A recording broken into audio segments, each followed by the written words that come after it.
playing against Dominic Harvey, Tarek Patel, and Omar Beldon, who will be his opponent.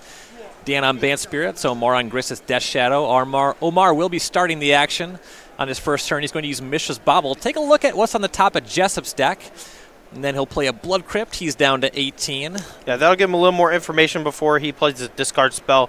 Give him a better idea of what to take with this Thoughtseize. I just want to point out Dan Jessup on a pretty good run here with Spirits over the last few weeks. The last event he played, the SCG Invitational last month, also played Spirits. Also made top 8. Yeah.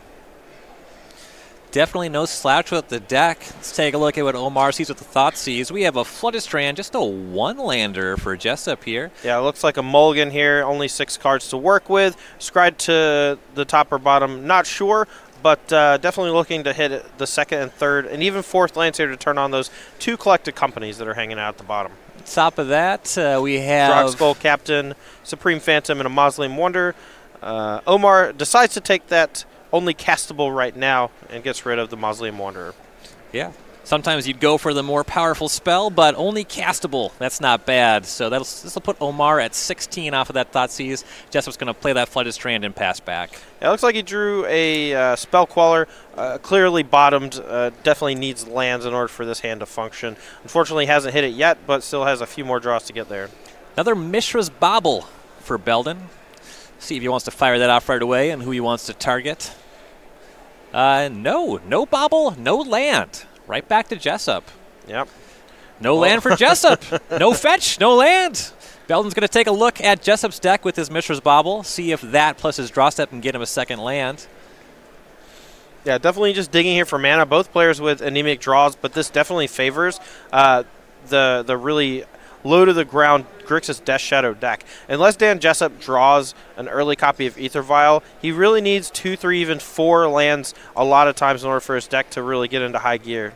And here's Basic Island for Beldon. He'll Thought Scour himself, shows the card that he drew. It's Gurmag Angler. That Thought Scour put him to 6 cards. He deploys the Angler. Now he's in a really good spot. Yeah, that island off the top, a perfect draw, along with the 2 copies of Mishra's Bauble and that Thought Scour, along that 5/5 to come down here on turn 3 after missing that land drop. A crucial play. Jessup will play a Cavern of Souls. That's his draw for the turn. He'll crack the Flooded Strand, going down to 19 at the most. Looks like he's looking at a Temple Garden. Likely a dual land either way. Should be going down to 17. Yeah, if he's naming Spirit off of this Cavern of Souls, most of the cards he's going to be playing off of that are blue. The green here allows him to still be able to play Noble Hierarch as well as Collected Company. Either that or Breeding Pool would have been fine, but Path to Exile gets unlocked as well.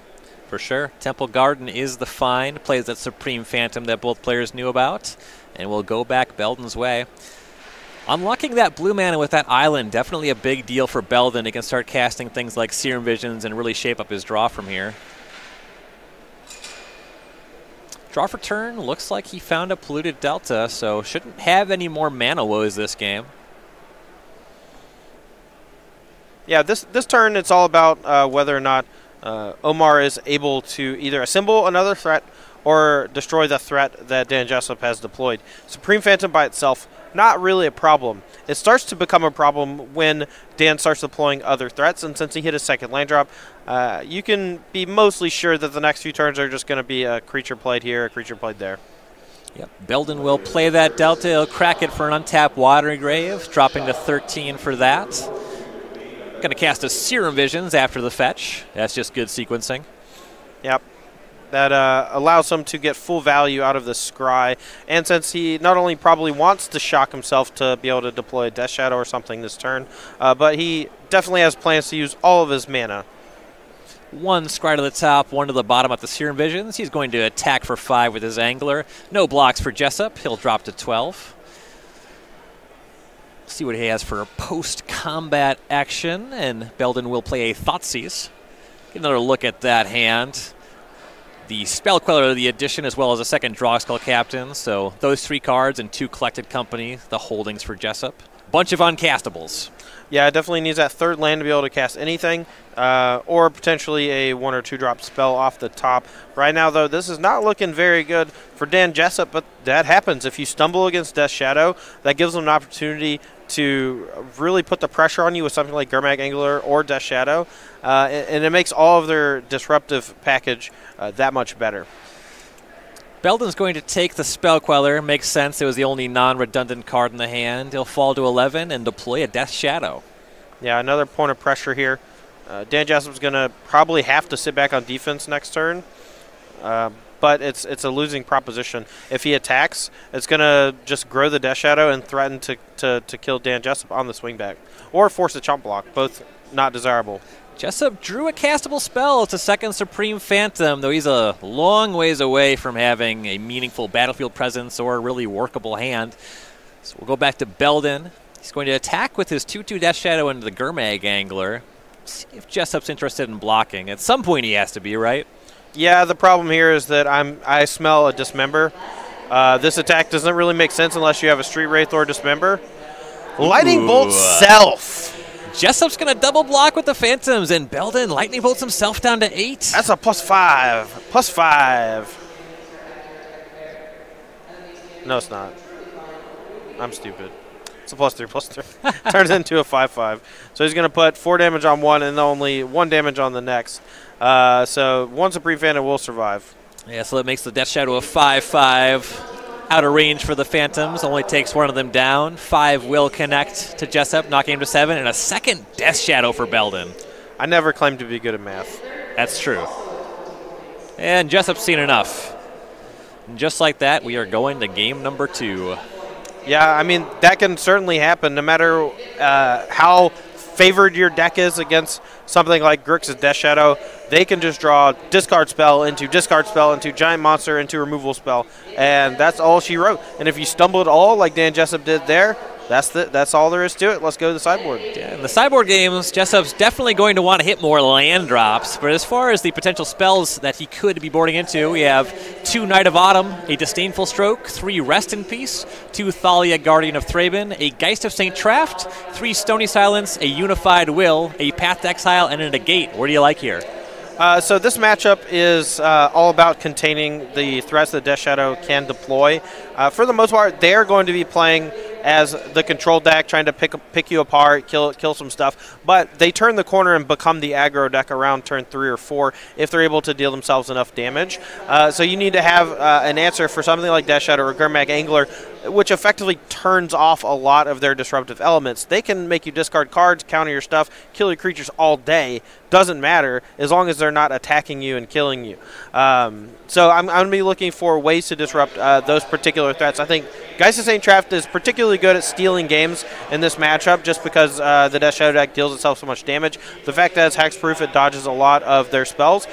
Thalia Guardian of Thraben is also very good because the majority of the spells from Grixis Death Shadow are instants and sorceries.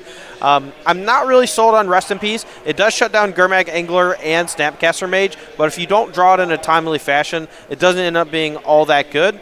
So I'm kind of on the fence. On the play, it might be worthwhile, but I'm not a huge fan. I definitely want the Path to Exile, and I'm kind of a coin flip on the counter spells. Sure. Yeah, Rest in Peace, definitely that good sometimes element in a matchup like this. Yeah, the problem is you can draw Rest in Peace, cast it on 2, and then lose 4 turns later to double Death Shadow. Right.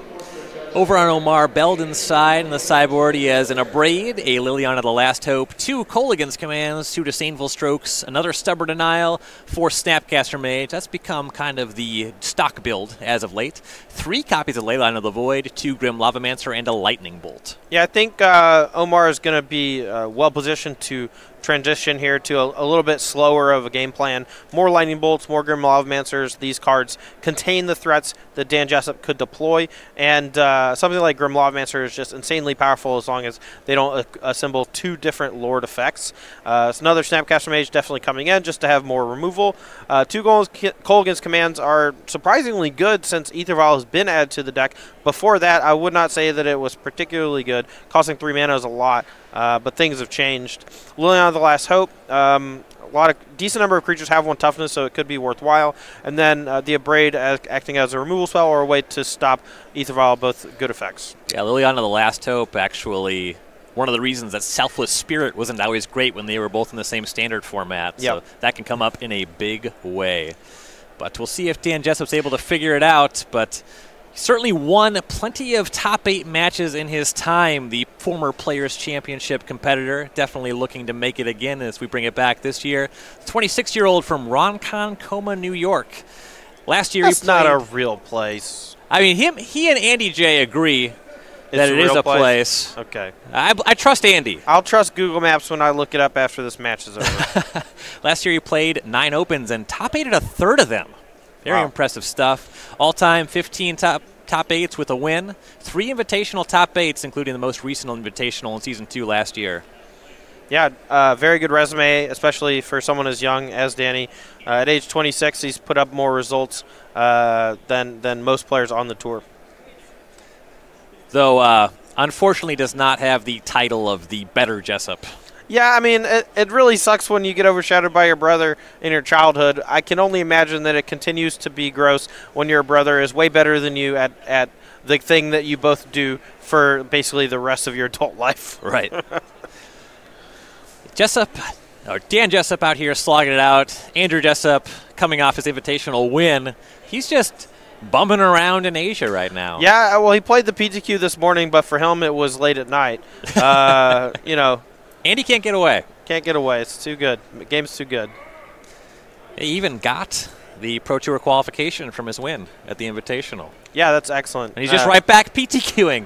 Well, I mean, he only qualified for one of them. That's true. This PTQ season qualifies for, this is Mythic Championship qualifier. Look, new branding, new year, new me, old habits. Yes, sir. Yeah. They die hard. Yeah. Just like that Christmas movie. Yes. What was it called again? Die Hard. There it is. Yeah. My favorite Die Hard movie is the one with Joe Pesci. That's Home Alone. No, he's in one of the Die Hard movies, too. He might be in 2 of the Die Hard movies, actually. I believe that. They made a new Die Hard a few years ago, right? We're not talking about it. Live Free or Die Harder or something? That's close. I think that was it. It was just Live Free or Die Hard. Okay. Yeah. Was there a Die Harder? No. Was that just I made that up? That was probably one of those like Naked Gun 33 1/3 franchises that was like we're gonna tag along on this brand and try to make some money. Yeah, I mean, they just make too many sequels for these Christmas movies. All right, we got a game underway here, Ryan. Let's go. Dan Jessup's going to start us off here. Misty Rainforest, no turn 1 action. Omar Beldon will crack a Bloodstained Mire, probably going to 17. Yeah, there's a good chance that this is actually a weak hand from Omar Beldon, or at least it was a risky keep. He was consulting with Tariq Patel for quite some time at the beginning of this game to figure out whether or not he should keep this hand. Now, that draw for the turn might have been the second land that he needed, or might have been the discard spell he needed to really get this hand flowing and disrupt Dan over the next few turns. So Watery Grave is found untapped, Beldon at 17, and Serum Visions is where he's going to start. Draw a card and scry 2. The cantrip we've all come to reluctantly play in all of our modern decks. Yeah, I love it, but I hate it. That's kind of my brand, actually. Now Both cards to the top. That's when it's good. Well, or bad. That just means your deck is really good. That's true. It's not lands, I guess. I probably scry to the bottom more than any human in existence. I am never satisfied. It can always be better. You can ask. You need to ask for more. I guess that's also my brand. You got a very expansive brand. Yeah. It's also a very expensive brand. Jessup's going to crack that Misty Rainforest. He'll fall to 19 for a Hollowed Fountain end step. Now, whatever Omar's opening hand was, I can't fault him for keeping Serum Visions. Turn 1 Serum Visions, that's like a snip, snap, snooper keep. I have lost playing a lot of 1-land, 7-card Serum Visions hands, and I will continue to do it for the rest of my life. Yeah, well, you're bad. Nah. Botanical Sanctum is the second land for Jessup, and Thalia, Guardian of Thraben is a turn 2 play. Now, there's a very good play here from Dan Jessup. Looks to kind of strangle Omar on mana. Needs that second mana. Needs some way to get Thalia off the table. And Fatal Push will do it. Yep. Swamp is the second land, so Beldon's going to stay at 17. Fatal Push his main phase. Doesn't want to get hit by a Spell Queller or anything like that. Absolutely. People need to not be so darn tricky all the time. Just cast spells. Yes, you can play instants at sorcery speed. Every time I think, what could my opponent have, and I can't come up with anything, I still main phase it. Yeah. Because I could be wrong, and they could just have something that I didn't even think about. Not going to fall victim to fancy play syndrome. Oh, yeah. FPS. Going to play that second Botanical Sanctum, play SCGCOL Captain his third turn, and for Beldon, he's going to lead with an Inquisition of Kozilek on turn 3. Yeah, unfortunately for Beldon, this is Inquisition of Kozilek and not Thoughtseize, so he's only able to take the Spellcaller or the SCGCOL Captain. Can't touch that Collected Company, which is almost guaranteed to be cast next turn. Definitely the best card in hand. Collected Company, Horizon Canopy will be left behind. He has his choice between the Captain and the Spell Queller. Depending on if he has a removal spell, that second Captain could be a big deal. Yeah, if he doesn't have a removal spell or a way to deal with his Collected Company, next turn could be pretty bad. On the back tables, quick update. Pete Ingram is up a game over Trick Patel, and Dominic Harvey is up a game over Frank Skarren. Omar Beldon taking that Spellcaller there signifies to me that he has some way to deal with the current SCGCOL Captain on the battlefield. Otherwise, allowing that other one to resolve is very dangerous. Here's the Polluted Delta for Beldon. He's going to fetch up a Steam Vents untapped. Drop to 14. Still a little bit above Death Shadow range, but 5 cards on the graveyard could see some manner of threat here. Yeah, and if it's like Lightning Bolt into Gurmag Angler, that would be a perfect sequence for this turn and really set him up to defend against his Collected Company. And that's exactly the play. Lightning Bolt down the SCGCOL Captain, exile the graveyard for a Gurmag Angler.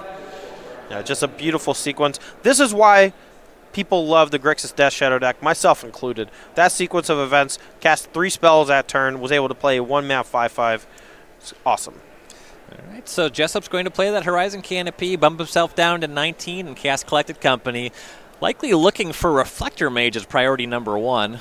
Yeah, Reflector Mage would have been nice. Unfortunately for him, he actually hit a Spell Queller, which he could have used at some point to steal a spell, if you will, from Omar Beldon.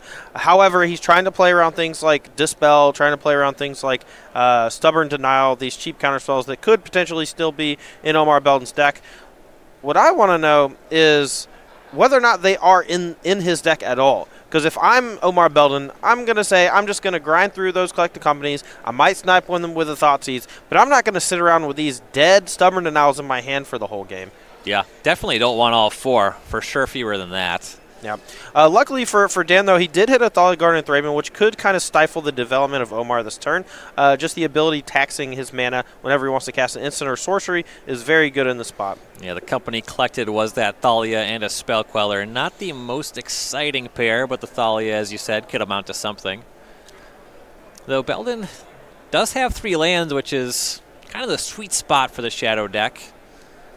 For sure, although it's moved a bit away from like the Kolaghan's Command style. I remember back in the day playing 3 and 4 Kolaghan's Command and having this like super good long game with Snapcaster Mage, but those days are mostly gone. We're Mishra's Bobbling now. Yeah, Beldon's going to pay a mana to Mishra's Bobble. That is what I would call a bad deal. That's a yikes. Imagine paying a mana for your Mishra's Bobble and missing the trigger. Yeah, imagine paying mana for spells. Am I right? Street Wraith and Mishra's Bobble. Am I right, Mox Opal? All right. Did not like what he saw with the Thought Scour with the Mishra's Bobble, rather. He's going to Thought Scour that away. It was a land, paying 2 mana for that one. Yeah, now Beldon has a pretty tough decision. If he attacks with this Gurmag Angler, which he does choose to do, he's leaving himself vulnerable on the swing back for 4+ damage. Yeah, the Gurmag Angler does come across, though. Jessup's going to fall to 13, and Beldon's going to draw for his Bobble. Jessup's going to start by cracking the Horizon Canopy. Yeah, heads up play. He drew a force for the turn, so he doesn't have to deal himself damage to play this SCGCOL Captain. And there's a chance if he draws, you know, something else that's a little more valuable, like a Reflector Mage, he'd want to cast it that turn. Yep. Played the forest, played the Captain, came across for 5, knocked Beldon down to 9. This is actually pretty scary here, though, for Beldon. There's 5 power worth of flying on the battlefield right now. Without a fetch land, something like Fatal Push doesn't get rid of the Spell Queller. I'm sorry, doesn't get rid of the Drogskol Captain, and he can't get rid of the Spell Queller right now due to the Hexproof. Beldon's not afraid, though. He's going to attack for 5 with the Angler. That's going to knock Jessup down to 8, and here are 2 Death Shadows. So you want to keep attacking? Big fan of attacking. You want to keep attacking? Give me some 9/9 Death Shadows? Yeah. You serious? And Beldon does have 3 lands. We can still Teamer Battle Rage if that's what he's up to. Holy. That is a stellar draw here. Yeah, Path to Exile picked up for Jessup. That'll insulate him against something like a Teamer Battle Rage, so he has to be really careful about how he manages life totals from here. Yeah, if I were him, he's at 8 life. I don't think he can really afford to take a hit from any of the creatures for fear of dying to Lightning Bolt. But I think it's pretty clear if he has a second white source, he should play Drogskol Captain into Path to Exile, but I'm not so sure he has it. It looks like the other land in his hand's a Breeding Pool. He has 2 copies of Botanical Sanctum and a Forest in play. Sacking that Horizon Canopy took away his second white source, but he wouldn't even be in this situation if he didn't have cracked that Horizon Canopy anyway. Right. Yeah, he'd be 1 card further away from the Path to Exile. Right. So a really tough decision for him. My best guess, hold up Path to Exile, attack for 5, hope that 1 chump block is good enough, untap, play Drogskol Captain number 2, and win the game. It's a little dangerous, though, I'll say that. Yeah, Jessup's thinking about just going with the Captain. He's got 3 lands tapped here. Yeah, I mean, Captain's also fine. It allows you to lock up your hexproof for all of your creatures. And then you can attack with one of your flyers if you so choose to basically guarantee lethal on the following turn. Otherwise, if you're going to block with 2 things, you're just going to be a little bit short. Yeah, so he does deploy that second Captain. Thinking about whether he wants to attack with the first one. You know, right now the Death Shadows are only 4/4s, but there's a good chance Omar's able to deal himself some damage and make them a little bit bigger and a little bit scarier. So I think 2 blockers are going under the bus next turn. The easiest attack here, I think, or the most straightforward attack, rather, is 1 Drogskol Captain comes in for 3. Everything has hexproof, so it's not a big deal. Yeah, what's really nice about this attack, he knocks Beldon down to 6. That's exactly lethal with 2 hexproof Captains next turn. Right, exactly, and that's where he wants to be. So we'll see what Beldon can do. His Death Shadows are large. Yeah, I think the best course of action would be to find a way to kill Thalia, Garden of Thraben, and that would actually force a double chump block from the Spell Queller and the Drogskol Captain, or else he would be taking lethal this turn. Those Death Shadows are quite large already. Right, they're 7/7s against Jessup on 8. No pre-combat action, just going to send the 2 Shadows and the Angler. Jessup's going to block both Shadows, one with the Spell Queller, the other with the Thalia. If he has a Teamer Battle Rage or Lightning Bolt, this game should be over. Well, there's a Battle Rage. Going to target the Shadow being blocked by the Thalia, and that's going to take it down. Omar Beldon, 2-0 against Dan Jessup. All right. Well, that seemed pretty clean for Omar Beldon. He fought through multiple copies of Thalia, Garden of Thraben, fought through a resolved double Drogskol Captain, fought through a Collected Company, made it look easy with that Teamer Battle Rage, cleaning up the end of that game quite nicely after that block on his 2 Death Shadows. Yeah, definitely one of those situations where those draws, sometimes Death Shadow, you see a game and you're just like, wow. Why are there even other modern decks? And that's definitely one of those. Whenever I'm winning with Death Shadow, I think that, and whenever I'm losing with Death Shadow, I think, wow. How is this even a modern deck? How is this a thing? I dealt myself 14 damage this game. Why? What did I even accomplish? Yeah, sometimes you play those games where it's like, I'm playing Death Shadow, but I don't have a threat, so I'm going to go find a dual land tapped so that I can Serum Visions. It's all just not really gross. Yeah, I mean, when I think the Death Shadow stock goes up and down depending on how much removal is in the format. Decks like Jeskai Control can occasionally be annoyances. You know, but I think when the format is very combo heavy, right now there's a bunch of things like Ironworks and Amulet in the format. Death Shadow gets a lot better, especially the versions that play Teamer Battle Rage, because then they function kind of like a Splinter Twin-esque strategy where they have some disruption. They play a very normal game plan, and then they sometimes just kill you out of nowhere. Sure. Well, we have more Magic to cover here in the top 4. We're going to jump down to Game 2, Tarek Patel versus Peter Ingram. This is already in progress.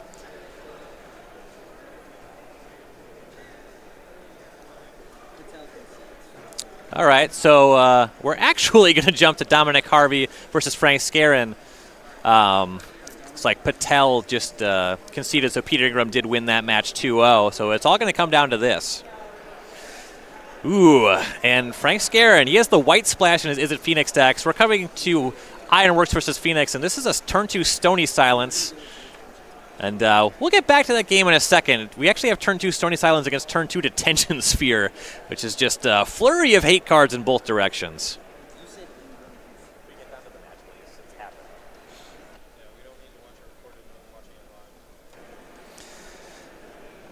So Harvey's going to deploy. He has a Mox Opal, Chromatic Star.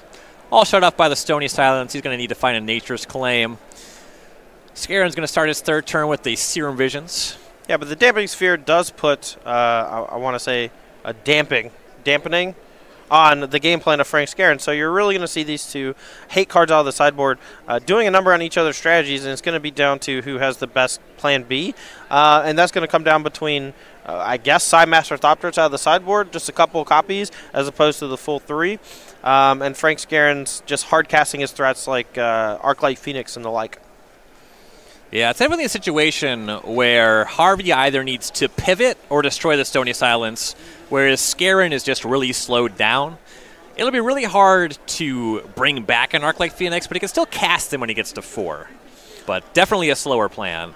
Yeah, I mean, basically only casting one spell a turn unless he just hits a couple land drops in a row. You know, he could find like a Crackling Drake or something like that and really get the pressure going.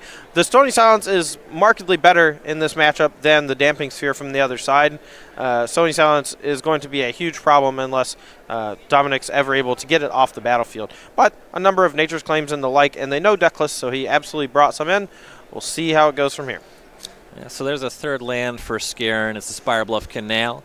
No additional action, though. Harvey is going to play a Scrap Trawler for his turn. And that is the clock that we're dealing with. And Skarren's actually just going to Ceremonious Rejection on that one. That is an interesting counterspell here. The Ceremonious Rejection taking care of the Scrap Trawler means that Frank is not really that afraid of things like Ironworks, but that could come back to bite him. And here is a nice play for Skarren. It's a little bit small right now, but his turn 4 play is Island and Crackling Drake. That's one of his best cards to play through this Damping Sphere. Yeah, and he follows it up with a 3-mana Thopter Foundry. Now if he ever finds a Nature's Claim, even though he doesn't have Sword of the Meek at the ready, he'll be able to sacrifice both of these Chromatic Stars and maybe even a couple more artifacts to generate some 1/1 blockers for this Crackling Drake. He's got to deal with that Stony Silence first. Right, Nature's Claim is the card that unlocks everything. Until then, just crossing your fingers and hope that Frank Skarren doesn't apply too much pressure. Here's an Arid Mesa for Frank Skarren. There's an Arclight Phoenix. He's going to attack with both creatures. Quick count for the Drake. Looks like 5. Yep. So that's going to be 8 coming across, knocking Harvey to 11. Interesting enough, the Crackling Drake is unaffected by things that would normally mess up its power. You know, Enigma Drake suffers from your opponent casting things like Rest in Peace or Leyline of the Void, but Crackling Drake, if he wanted to, Frank Skarren could have a sideboard plan that involved cutting Arclight Phoenix and bring in Rest in Peace, and Crackling Drake would still be gigantic. Right, no kidding. That is a really interesting innovation. It's not often, I suppose this is a bad matchup to be talking about it, where I'm going to say a 4-mana spell is not really where you go in Modern, but here we're looking at Ironworks versus very relevant Crackling Drake and Arclight Phoenix. But generally, this format's a lot more about 1- and 2-mana stuff. Well, there it is. That's the Nature's Claim here. Going to go targeting that Stony Silence, and that's going to unlock this Thopter Foundry and all those artifacts from Dominic Harvey. Huge draw for Harvey. That's going to bump Skarren up to 21, though he's going to start drawing cards and making Thopters. He'll start by sacrificing that Chromatic Star to the Thopter Foundry. Gain a life, draw a card, make a Thopter. I don't think that this is a particularly strong route to victory, but this could buy him enough time for sure to find something like, once he finds Sword of the Meek, that is when he could just abandon the Ironworks plan altogether and just go for the straight up Thopter Sword kill, making 5, 6, sometimes 7 Thopters a turn, and also gaining life in the process. He can put 1 or 2 of those each turn in front of those attacking creatures and then just start turning the rest sideways since he's generating them every single turn. And it is really amusing to see Harvey with Damping Sphere when he's playing a deck that kind of combos by playing a bunch of spells, and that Thopter Sword element really unlocks playing Damping Sphere here. Oh, absolutely. You know, in Modern, sometimes we see things like the Snapcaster Mage, Logic Not deck, sideboard Rest in Peace. It's because these sideboard cards are so inherently powerful against some decks that could be potentially bad matchups that it's worth having that anti-synergy in your deck to be able to play these cards that can sometimes steal games that you have no business actually winning. Harvey's going to play a Terrarian, immediately sacrifice that to gain a life, make a Thopter, and draw a card. Then play a Spire of Industry. Passes to Skarren. Skarren will sacrifice the Arid Mesa end step, going down to 20. Tapped Hallowed Fountain. Yeah, this could unlock a second copy of Stony Silence right now if he has it. 3 in the sideboard. Does have 3 of those on the sideboard. He's already used his 1 Ceremonious Rejection. Potentially has 1 Spell Pierce, 1 Disdainful Stroke, 2 Abrade, and 2 more Stony Silences, which could all come up as relevant sideboard cards. All right, from the other side of the semifinals, the Amulet matchup versus Ethan Gajewski's team. Gajewski won his match, though they are down 1 otherwise, so it'll split. There's only 1 match going on the other table as things boil down over there. We do have a quick update here. There was some miscommunication, so the middle table is actually in Game 3. So we're back on Frank Skarren's turn. Now he's facing down some Thopters. His creature's attacks are not quite so good. Yeah, I mean, attacking is fine. You're containing these Thopters until Sword of the Meek is found. Your goal here from Frank Skarren's side is just to kind of contain the Thopters by attacking. You're forcing chump blocks and making it so that he's running out of food, if you will, for the Thopter Foundry. But once he finds Sword of the Meek, if he finds Sword of the Meek, things will change in a hurry. And in order for Frank to get out of it, he's going to need something like Stony Silence or as he has a braid right here. Yeah, a braid on the Thopter Foundry. I don't know if I love the main phase of braid. I think Frank's got something else in mind for this turn. The braid on main phase doesn't really make that much sense. You'd rather be targeting the Thopter Foundry when Dominic is tapped out. There's a very high likelihood that Dominic was going to sacrifice the Chromatic Star at the top of your screen at the end of turn to make another Thopter and draw another card. But he goes for it to pump his Crackling Drake, and there's a chance he has something like Surgical Extraction to take care of it right now. I'm not really sure. Yeah, we'll find out in a second here, though, that a braid will force Harvey to sacrifice the Foundry. It makes a Thopter. Immediate follow-up. Skarren's going to cast a Faithless Looting. So that was the second spell under the Damping Sphere. He's going to discard a Flooded Strand and some kind of blue card. Looks like an Opt. Yeah, and this pumps the Crackling Drake by a few points, kind of forcing the hand of Dominic here for at least 1 chump block. You gotta keep that like 7-point swing off the table. Right. Yeah, he gained a couple life, but he is only at 14. Harvey's thinking about a double block on the Phoenix. It is really hard to bring them back against the Damping Sphere, and he does land on that. Yep, that is true. Yeah, so that's going to be a trade. Skarren not able to do anything in combat there as he only has 1 mana and plenty of spells already cast this turn. Though the Drake does connect for 8. Dominic Harvey down to 6. Yeah, that's a big old boy. And with only 1 Thopter left back to block, there's a chance that Frank Skarren can win the game next turn if he finds some way to get that Thopter off the battlefield. And Ironworks has very little. All right, update on the other side of the bracket. Abe Corrigan, Luke Feeney, and Ethan Gajewski, they have defeated the Amulet squad. They're going on to the finals. You know, I hear quite often that Amulet has no bad matchups. Seems like they found 2. Now, condolences there to Daryl Ayers, Edgar, and Matt Dilks. Matt Dilks. They had a good run this weekend, made top 4. Did Amulet of Vigor proud. Ooh, good turn for Harvey here. Iker Wellspring into another Thopter Foundry, so we can get those blockers right back online. Yeah, it's going to be a little annoying to try to grind through this again. We've already done it once. The Damping Sphere is still pretty annoying, and if Frank Skarren doesn't find a way to get this other Thopter Foundry off the battlefield or nullify it via Stony Silence, a single Sword of the Meek off the top will close the game rather quickly. Skarren attacks with his Lethal Drake. Harvey blocks with the Thopter that was already on the table. Second main, Skarren deploys a Thing in the Ice. This card almost looks like it might be good against Thopter Foundry, but it's really just not. I mean, it is until they draw the Sword of the Meek, obviously. Once they have Sword of the Meek, they just make 1 or 2, go to chump blocks, and then end of turn make 5 more, untap, start attacking. Force you to bust that Thing in the Ice quickly, and if you don't, you lose. Yeah. End step, Harvey's going to sacrifice the Wellspring and make a Thopter, draw a card, gain a life. Back on his turn now. Ooh, Psy Master Thopterist. Yeah, we are getting into dangerous waters here from Dominic Harvey's side of things, deploying a lot of threats that generate extra threats. Iker Wellspring, make a Thopter off the Psy. Really trivial for this deck to kind of really just use Thopter Foundry almost honestly. Yeah. Just getting 1 or 2 chump blockers every turn, even through this Damping Sphere, he's made so many land drops. Kind of impressive. Yeah, this reminds me a lot of the old Brian Kibler strategy from the Lara Block Constructor Pro Tour, where he actually built an aggressive blue-white deck, I believe. Or maybe it was full Esper colors, I forget exactly.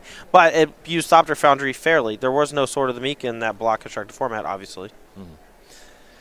Skarren's going to fire off and opt. He'll scry to top. Here's a Lightning Axe. Discarding Is a Charm. Takes down that Psy. This is with the Thopter trigger on the stack. You definitely want to take care of that one. Thing in the Ice down to 2 counters. Yeah, paying the extra for the Lightning Axe as well. Damping Sphere hiding off screen just a little bit. It's really funny that Skarren cast an Abrade, but it was actually against a proactive element of the deck. He couldn't take care of the Damping Sphere. Now we do have an update. Peter Ingram has now won his match, so it's all coming down to this. Harvey is up a game. Skarren's got to figure out his way out of this Thopter Foundry squeeze and then win another one from here if he wants to carry his team to the finals. Yeah, there's a chance there that Dominic would use the Psy Master Thopterist, sacrificing something like a Darksteel Citadel and an Iker Wellspring in order to draw 2 cards.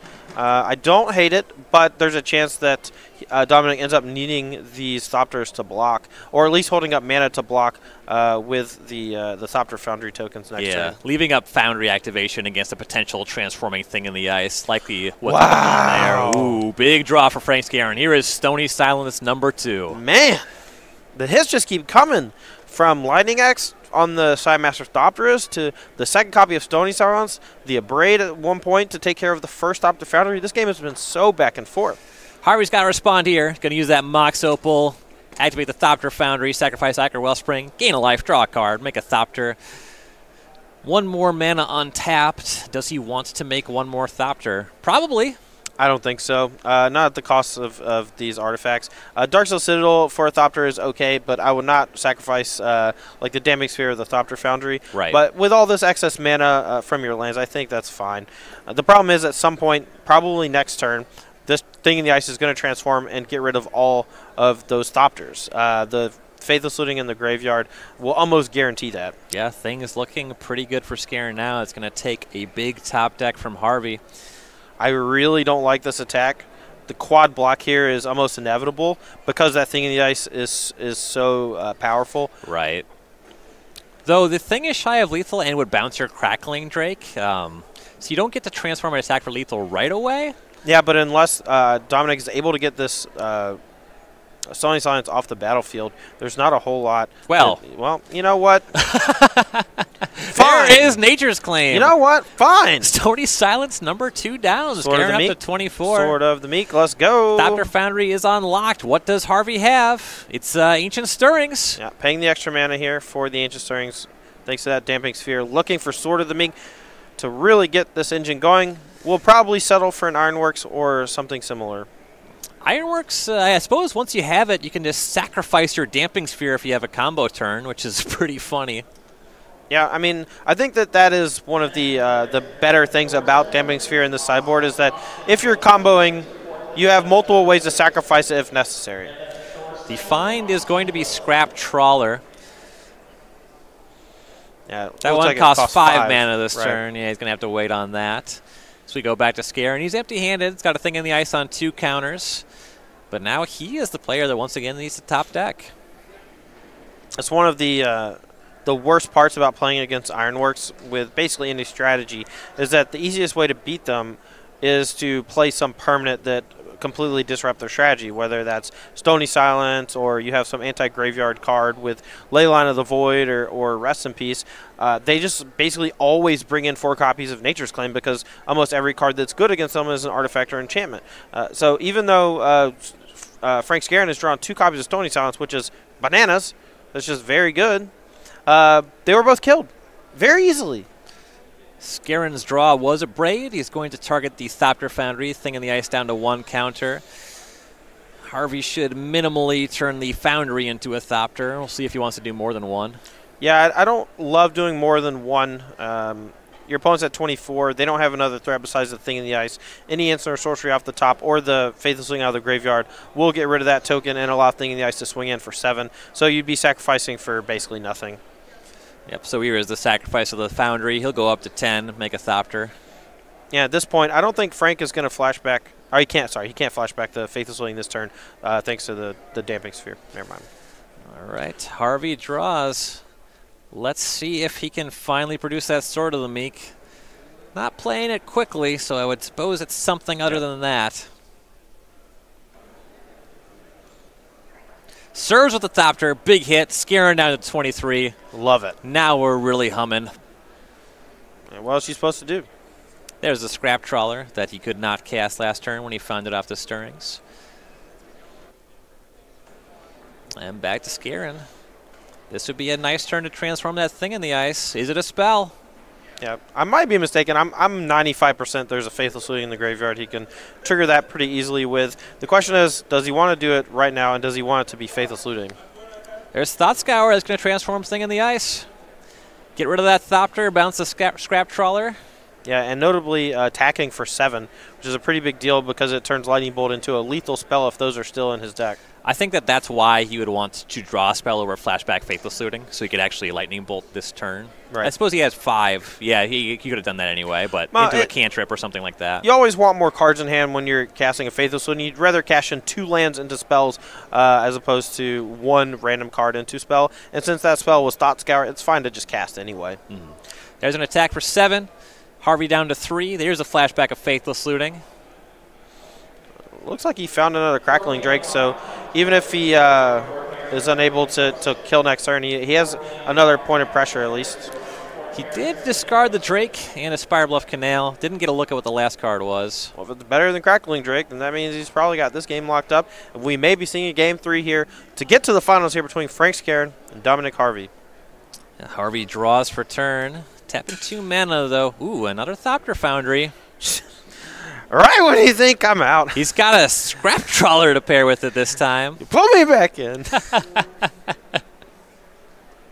This game is out of control. Yeah, and now there's no more threat of the Thing in the Ice transforming. So that is no longer a threat. The Scrap Trawler plus the Thopter Foundry can generate some excess card advantage via like Ichor Wellspring, and then, you know, if he wants to sacrifice the Scrap Trawler, or he can just start sacrificing some of his random artifact lands and Mox Opals to just give him some jump blockers and put him out of burn range. Harvey pays 4 for the Trawler, and he's going to actually sacrifice the Damping Sphere to the Foundry right away. Goes up to 4, critically out of Lightning Bolt range. Yeah, I think that's the biggest takeaway here is putting himself to 4 life means that there's no immediate threat next turn of dying. It also prevents him from dying to something random like double Arclight Phoenix. Gets back Mox Opal with the Scrap Trawler trigger. That's another reason why you want to sacrifice specifically the Damping Sphere, so you get another Thopter Foundry activation this turn as he plays the Mox Opal. Pretty nice sequencing by Harvey there. I think there was actually a sequence where he could have actually oh no, he returned to Mox Opal. I'm sorry. No, that was nice. Back on Frank Skarren. Here's Arclight Phoenix. Arclight Phoenix off the top. This might threaten enough damage where Dominic is enticed to sacrifice another artifact, either to make another Thopter chump block or to double block that Phoenix and try to get it off the battlefield. Yeah, here's an attack from a Awoken Horror and Arclight Phoenix before blocks. Harvey will sacrifice his Mox Opal to make another Thopter, go to 5. Thopters in front of both of the creatures. Yeah, and he wants to keep that Scrap Trawler on the battlefield for as long as possible. Basically, every 1-mana artifact gets back Mox Opal, which generates an extra Thopter, and every 2-mana artifact causes the chain. It's very similar to that of Ironworks, but instead of generating mana, you're generating 1/1s. Back on Harvey's side, he'll draw for turn. It is nice. The floor for his turn is just sacrificing Trawler to get back an Ichor Wellspring so he can get some more looks. But he had a nice draw. Chromatic Star. He'll immediately sacrifice that to the Thopter Foundry, trigger the Scrap Trawler, get back Mox Opal, gain a life, make a Thopter, draw a card. He's at 6. Yeah, this is looking pretty good for him. That third copy of Thopter Foundry really putting the screws to Frank Skarren on this turn. Ichor Wellspring was picked up. He'll cast that one, draw a card. Yeah, now that he found the Sword of the Meek. This one might be over. Honestly, that felt a little bit like overkill. Yeah, it was already looking so good. Mox Opal, Field of Ruin, or sorry, Buried Ruin rather, and here's Sword of the Meek, 2 mana up. Now for every mana, he can gain a life and make a Thopter. Yeah, it's pretty disgusting. And the only way Frank can really get out of this is finding exactly his third copy of Stony Silence, because I don't think killing any one thing is going to be good enough. He's already gone through 2 Abrades anyway. Stony Silence or bust. Yep. We've seen a lot of great top decks in this game, though. Can Skarren do one more? Tournament life on the line for his team. He has a lot of redraws if he finds something like Faithless Looting, Serum Vision, Thought Scour. These cards give him a lot of looks to find that third. Here is Faithless Looting. Not under a Damping Sphere anymore. So here, I think Harvey, they know Deckless, so Harvey is considering playing around Surgical Extraction by, with the Faithless Looting on the stack, making 2 Thopters and keeping that Thopter Foundry on the battlefield. Or sorry, the Sword of the Meek on the battlefield for as long as humanly possible. Skarren discards a Phoenix to the looting. He's going to opt. He's interested in this card. Not sure if he wants to scry top or bottom. He keeps it. It's got to be a good one if you're keeping it here. Yeah, I mean, it's either something that says draw a card or a way to bring back Phoenix or the Stony Silence itself. It's a Thought Scour. He'll target himself. Spire Bluff Canal. Taking in the ice. What's the draw? I wonder if he thought about Thought Scour on Dominic Harvey, because if he don't mill my last Stony Silence. If he milled his last Stony Silence, I'm pretty sure the game ends. Serum Visions. Well, now he's down to 1 mana. I don't know if he has a draw at this point. Yeah, it's going to be tough. Even if he finds a Stony Silence now, Dominic Harvey is going to be able to make 10 Thopters over the next turn cycle. And that's quite a few Thopters, if I do say so myself. Yeah. Skarren's looking at 2 Phoenixes coming back, though at this point, Harvey is pretty safe to block with the Scrap Trawler on the Awoken Horror, make a couple Thopters, block the Phoenixes very easily. Yeah, the last Thopter that gets attached with the Sword of the Meek can actually just trade with the Phoenix if it wants to, so you don't even have to like do the double block. Last card for Skarren here is a Serum Visions, and Harvey is going to respond to that, making the Thopters. As you mentioned before, playing around Surgical Extraction. So we'll make a Thopter, get a Sword of the Meek back, go to 7. Wow, that's trigger the Scrap Trawler. That's insane. Oh, geez, he even gets to trigger Scrap Trawler, gets back Chromatic Star. This is wild. This is my new favorite thing. I no longer hate Ironworks because now it gets to play Thopter Foundry. I was a big fan of this combo. I think I am again. Yeah, I mean, I've played quite a few Thopter Foundries in my life. There was a point where I would play 4 Magic Online extended daily events every day with the same 75 of Thopter Sword Dark Depths. Another Thopter for Harvey. He's up to 8. Gets back another Chromatic Star. Skarren will resolve that Serum Visions. Looking at both cards with the Scry. It's like thinking about 1 top, 1 bottom. Yep. That has to be the Stony Silence. It might be a thing in the ice as like a backup plan to buy yourself like 1 more turn. But I don't know. This seems really bad for Frank right now. Yes. He's reaching for his Phoenixes. He's cast several spells this turn. 2 Phoenixes will come back from the graveyard. Attacks with 3 Phoenixes and the Thing in the Ice. And Harvey is going to actually use the Thopter token. He's going to maintain the Scrap Trawler, so blocks the Horror and 2 Phoenixes. Takes 3, goes out into 5. It gets a tapped out Skarren. That's pretty reasonable. Yeah, you're not really afraid of much. Now that you have a bunch of mana untapped and Frank's only got 1 card in hand, you can play around Surgical Extraction just by sacrificing another artifact when the Sword of the Meek is in the graveyard and bringing back the Sword of the Meek that way. The reason he did it when Frank was mostly tapped out with only 1 card, or no cards in hand, but like 1 draw spell on the stack. If he waits until the end of turn, if that card is Surgical Extraction, on the last activation, he actually can get it snagged and lose all of his swords immediately. Hold on a minute. There's another loop in this build of the deck. All right, so what Harvey is demonstrating, he still has Scrap Trawler. He has Thopter Sword going. You got to be kidding me. Hold on here. This is actually really wild. You sacrifice the Sword of the Meek. You trigger Scrap Trawler, get back your Mox Opal. Then you make a mana with that, turn that into a Thopter, get your Sword of the Meek back, sacrifice that, get that Mox Opal back. Keep making Thopters, make infinite mana, gain as much life as you want,